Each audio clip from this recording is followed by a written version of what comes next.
ಹೆಂಡತಿ ರುಚಿಯಾಗಿ ಅಡಿಗೆ ಮಾಡಿದಾಗ ತಿಥಿ ಊಟಕ್ಕೆ ಕುಳಿತೋರ ಹಾಗೆ ಜಬಡಿ ತಿಂದು ಮುಗಿಸೋದನ್ನಷ್ಟೇ ಮಾಡಬಾರ್ದು.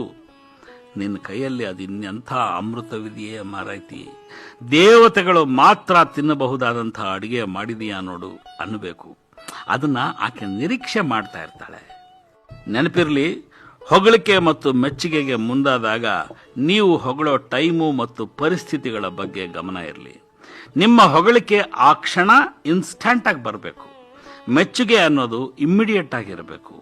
ಇವತ್ತು ಚೆನ್ನಾಗಿ ಡ್ರೆಸ್ ಮಾಡಿಕೊಂಡ ಹೆಂಡತಿನ ಇನ್ಯಾವತ್ತೋ ತೊಗಲು ಬಾವಲಿ ಅಂತ ನೈಟಿ ಹಾಕ್ಕೊಂಡು ಬಂದಾಗ ಹೊಗಳಿ ಪೆದ್ದ ಅಂತ ಅನ್ನಿಸ್ಕೋಬೇಡಿ. ಅಂಥ ಸಮಯದಲ್ಲಿ ಬೇರೆನೇ ತರಹದ ಹೊಗಳಿಕೆಯ ಮಾತು ನಿಮ್ಮಿಂದ ಬರಲಿ. ಅದ್ಯಾವನು ಕಂಡು ಹಿಡಿದ್ನೋ ಈ ನೈಟಿನ, ಮೊನ್ನೆ ಉಟ್ಕೊಂಡು ಹಾಗೆ ಅದ್ಭುತವಾದ ಸೀರೆ ಉಟ್ಕೋಬಾರ್ದೆ, ಅವತ್ತೆಷ್ಟು ಚಂದ ಕಾಣ್ತಿದೆ, ಇದೇನು ದರಿದ್ರ ನೈಟಿ ಅನ್ನೋದು ಬುದ್ಧಿವಂತನ ಲಕ್ಷಣ.